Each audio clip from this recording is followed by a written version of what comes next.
lot of people write me asking, do I have BPD? Could I have BPD? And what does it mean? So in this video, we're going to talk about, could you really have BPD? Explain BPD, what it is, and give you some good examples to help you identify if perhaps you have some of those traits, and then what to do if you think you do. And you may wonder, so do I have BPD or is it something else? Is something else going on? So today in this video, again, it's so important for us to help clear that up, to give you an idea as to what to do next, and if it is, and perhaps isn't, BPD. But this isn't for diagnosis. This is for building insight and understanding about yourself, and I think that's really important. And when we open the door to what BPD is, now it is the most, in my opinion, the most misunderstood disorder because it is very confusing. Now, the core features of BPD, those central aspects of BPD, the six. Now, this is different from just the DSM, the manual that a lot of mental health and medical clinicians use. So just want to give you that straight shot, just shooting it straight to you. So these six. So for example, intense fear of abandonment. And this could be that you feel like your partner or your favorite person, which is another term, and I'll put a video at the end on a favorite person so you can learn more about that. But that fear of abandonment, that you're reading particular aspects, could be behaviors, could be tones, could be a lot of different things that you're picking up in someone else. Could be a partner, could be a favorite person, which could be a friend, a coworker, could be a parent, could be a sibling, could be anybody. And that fear of abandonment is that they're just going to suddenly take off on you. And that drives you to behave in particular ways that are often destructive and paradoxical, which means working against what you actually want to achieve. Now, the second component is identity instability. And this is you're not really sure who you are. And because you're not really sure who you are, you try to adapt to various situations around you or to other people so they'll like you, accept you, and going back to the first, they don't abandon you. So you give up part of yourself or you've locked away a part of yourself so you can fit into others and feel like you're accepted and possibly seen or understood. And that's really an important aspect as well. The third one is that you engage in impulsive or risky behaviors. And this is like you just can't hold it in. You're so eager to do it, gotta do it, because if I don't, like you feel like your head is gonna explode if you don't engage in these behaviors.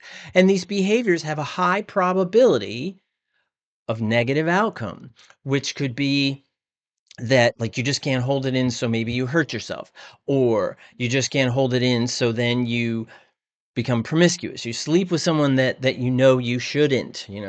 That's a decision that you're going to have to make. Or you may go gambling, or you may drink, drug, do other things, fight other people, things like that, or attack your partner or your sibling or your parent or something like that. And you just can't hold it in. It's like this volcano is just building inside you to erupt, and you feel like you just have to. But instead of engaging in adaptive behaviors, which would be ideal, but the part of the disorder, of borderline personality disorder, is that you engage in risky or self-destructive behaviors. Now, number four, this is an intense, rapid shifting emotions. And the shift in emotions is so you could be fine, you're just kind of chilling, you just kind of things are going okay. And then something pops in your mind. You perceive something from someone else, could be a facial expression, could be a tone, could be something that they did. They turn their back for whatever reason and they're going out to the front yard and you're like, what? They're leaving me. What are they going to do? What are they going to? And then you feel this rage, fear, doubt, shame, perhaps some guilt, and intense fear of abandonment, which could also be that they're rejecting you. So the mood kind of shifts. And the problem with this is it often gets confused with bipolar disorder. And that is very, very different. Now, I do have videos on BPD, borderline personality disorder, and bipolar disorder that you may want to check out because it's important to rule those out, even though borderline personality disorder and bipolar disorder actually do occur together in about 25% of the time, according to current research. Now, I've written a book called Complex Borderline Personality Disorder, and it does talk about these various comorbid conditions that are so important to rule out, but if present, how do we deal with them? So you may want to check that out too. So that's the intense, rapidly shifting emotions. So you can be happy one minute, angry, rageful the next, whatever it may be. And that mood swinging gets misinterpreted as bipolar disorder, which it is not. And then the next is chronic feelings of emptiness. Now, emptiness is not depression. Emptiness is feeling like no matter what is going on in your life, who is in your life, who's connecting to you, who's being kind to you, who is helping you feel seen by them, maybe their response to you or what they're doing for you, things like that, you still feel empty. It's almost like you have this cylinder inside you, right? And that cylinder its stuff is going in, different experiences, but it doesn't fill you up. And if you have this, you probably know exactly what I'm talking about. This sense of emptiness, like no matter what, I just kind of feel like you're just floating out there. Like there's nothing I can really say, nothing I can really do. There's nothing that I'm really stable with. And I don't mean stable as in mood, I mean stable as in a place in the world. And then lastly, that unstable relationships. And unstable relationships, as it pertains to BPD, borderline personality disorder, that we have idealization, devaluation. So at some point, somebody's your hero. They're just the best person in the world. This is the most amazing human being you've ever met. Could also be an animal, could also be another figure, a feature. It doesn't even have to be someone you know, this idealization and devaluation. But first, the concept is that first they're idealized, how great they are, how amazing they are. Then, for whatever reason, again, it could go back to abandonment, could be identity instability, could be rapid shifting emotions, any of those previous five that I talked about. So what happens is then you go to devaluation thinking that they're the worst, they're the devil, they're the worst thing in the whole wide world. I hate that person, I can't stand them. They shouldn't even be existing on the same planet as me. That is unstable relationships as it relates to idealization, devaluation, because typically then you may act outwardly in an aggressive manner, typically towards that individual. And the response, typically impulsive, risky behaviors are often attached to that. It disrupts the relationship. So we see that unstable relationship component. Now, let's just give a basic example, right? So if you panic when someone doesn't text you back right away and it feels like rejection, abandonment, and it threatens your whole sense of worth, that's more in line with BPD than it would certainly be with bipolar disorder or another condition. That one would be pretty unique. And that's what is BPD. Let's talk about what BPD isn't. Now, it's not just mood swings.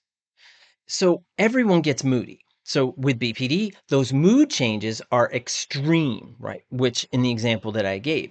And it's often tied to fear of rejection and can last minutes to hours. Other disorders, the time period of those mood swings, those really high highs, can last for days at a time, impacts sleep, impacts your functioning. And it relates to something called socioeconomic dysfunction. Socioeconomic dysfunction means that your symptoms are so severe that it is disrupting your ability to go to school, to go to work, to connect to friends, connect to your partners, things like that. So when we say what BPD isn't, it's not just those mood swings. And it's not just one incident, two incidents. They are prolonged periods of behaviors that are related to beliefs, behaviors, and patterns often associated with what I call core content. These aspects of you that, for example, fear of abandonment. When your fear of abandonment gets triggered, then you act in this particular way. BPD is not that you're just moody, that you just get frustrated if things don't go your way, or you get sad and pouty or even petulant. That's often not a sign of BPD. That's often just, you're moody and you're not destroying relationships. You're not ripping up your connection to others. Now, another component that is not BPD is you're not just being sensitive. Man, I hate that word. So many of my clients, they hear this word sensitive, and I think sensitive should be seen as a positive, but it's meant as a strong negative.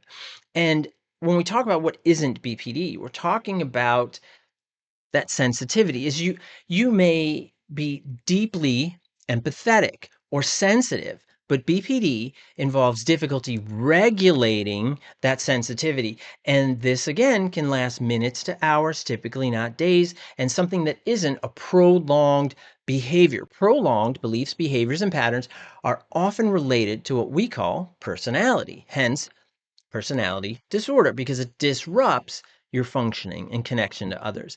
The next component is BPD is not depression or bipolar disorder. Now, I talked about this just a moment ago, and they're often confused, but now both of these disorders, they often co-occur with borderline personality disorder, which is why it's so hard to accurately identify, which is why it's so important to go to a qualified mental health provider, not somebody who may know about it, but an expert in the area. That can be really important to help discern what symptoms are actually going on, what disorders are actually present.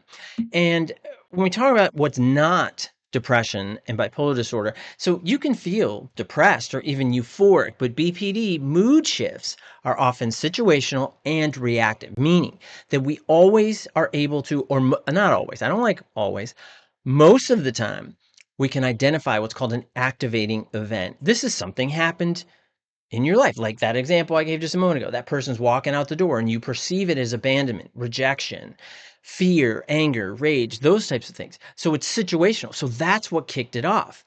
And typically, those mood swings and those mood shifts and perceptions, often they don't last weeks like depression and bipolar episodes. They typically last minutes, hours, and then they sort of settle down a bit. So that's really important. And let me just give you some broader examples. So if you cry after a breakup, that's normal grief. That's normal sadness, right? Normal, expected. I like the word expected better than normal, because normal is so confusing. What's normal, right? But expected is like, well, if you have a breakup, you would expect that you would be sad, upset, feel a sense of loss. But if you feel like you have no identity without that person in your life, that's closer and an indicator to BPD. And another example would be, so if you get angry, right, when a friend cancels plans, that's pretty expected. That's understood. If you fear that they hate you and lash out or cut them off, start unfollowing them, stuff like that, that's more BPD. And these aren't singular instances, right? These are things that happen over a prolonged period of time across various contexts and typically with different people in your life, not just one singular individual. Now, sometimes it can be just at home and you're able to control it at work. That's a good sign, believe it or not, because what that means is you're able to contain it at work. Just at home, it's harder. Maybe that those people are closer to you. So if you perceive that abandonment, rejection, unstable self-image, those 6 facets that we talked about earlier, they hit deeper and harder. So it's harder, more difficult to manage. So you end up impulsively reacting to a lot of those situations. Now, common misunderstandings, and this is huge, just like I mentioned in the beginning, BPD is the most misunderstood disorder in the whole DSM. I absolutely positively believe that. And having BPD doesn't mean you are manipulative or unlovable. And this is so confusing because people misinterpret BPD maladaptive, which is like destructive, very negative beliefs, behaviors, and patterns. And they're often like, oh, he or she's being manipulative. They're manipulating me. Manipulation implies a degree of clear intent. The people that I work with, my clients that I've worked with for over 2 decades, various clients, that I've never had one say, you know what? I'm really hoping I could blow up this relationship really good. I'm not sure, but I'm thinking about, I'm going to do this and that is going to blow this up. Or I'm going to do this and it's going to really upset him or her. Exceptionally rare in my clients. Exceptionally rare. I've not had anybody really intentionally plan out to manipulate someone else to destroy their relationship. I've not had that. Not had that with somebody with BPD. Now, another one is not every intense relationship conflict means one or both individuals have or would qualify for borderline personality disorder. And it's important to realize that. So we don't want to throw around terms. We don't want to throw around clinical diagnoses to say, you have BPD because da, da, da, da, da. Now, maybe you actually do. And if you're in a relationship with someone with BPD or you yourself have it, don't throw around that diagnostic label as an identifier, meaning that if you're not getting along with your partner, you should not be like, oh, that's my BPD. Oh, well, bummer for you. No. Or your partner or parent or whomever hopefully is not saying, well, this is because you're BPD. The reason why you left the milk out on the counter is because of your BPD and you just don't care. It's like, and you might be like, what? That's a little extreme. That is not something that I have made up. So I've heard that from clients as well. And let me also give you more of a broader example too. You may worry you're too much for others, but what's really happening is your nervous system is on overdrive. So you're hyper vigilant. Maybe I'm just not a good fit for anybody. Maybe I'm meant to be alone forever, or whatever it may be. BPD is about regulation, not about your value. It is about regulating your beliefs, behaviors, and patterns, your moods, your responses to various situations that may activate you. Very different. And when we frame it that way, I think that also shows and hopefully indicates for you that it is treatable. Borderline personality disorder is the most successfully treated personality disorder out of all of them. And that is absolutely positively true. And it has been for over 20 years. And you know why you don't see a lot of that on YouTube and the internet and Instagram or whatever? Is because there isn't a whole lot of clicking or, interest in that. People want the drama. This is a disorder that is so misunderstood and so confusing, and people like to attach it to drama that is unnecessary and only makes it harder for that person to survive and get through their life and do what they need to do. But you can. If you have it or someone you know is dealing with it and they're willing to work on it, you can absolutely manage it, control it, and then determine the trajectory of your life. Absolutely. And this is why this video really, really matters. We have to understand the components of treatment and how it impacts relationships, not just relationships with that favorite person, with your family members, with your partners, with friends, coworkers, whatever, but it's about your relationship with yourself too, how you see yourself. We can't just externalize our life and say, well, if people seem okay with it, then it must be okay. We don't want to do that because that adds to an unstable self-image and is very confusing and you end up spinning around. We don't want spinning around. We want stability and clarity. And that's what this is all about. So if you think you have BPD and you don't need a label to beat yourself up, you don't need that added layer of confusion, of uncertainty, of externalized validation and clarification. No, you don't. You need that clarity so you can start working towards balance and healthier connections. Now, I have a variety of workbooks and journals and cards that you might find helpful. And again, finding a qualified mental health provider is critical wherever you are in the world, whether it's Australia, the UK, whether it is in the Middle East, wherever it is, Canada, in the US, wherever it is, it's important to find a qualified mental health provider. Now, I also have a BPD course that because I'm not, licensed everywhere around the world, which is true.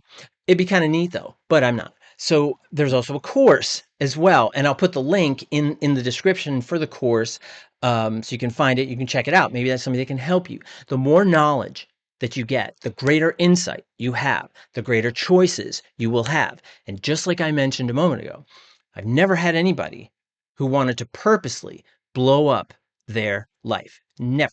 And I don't believe that individuals with BPD want that either. So remember, BPD is about instability in emotions, identity, relationships, beliefs, behaviors, and patterns. It is not moodiness or being difficult intentionally. It is not about that. So please subscribe, like, share, check out some of my other videos, particularly the favorite person one or any of the others. That would be great. And thank you so much for your time. I really appreciate it. Please take care of yourselves. And I hope this was helpful. Bye-bye.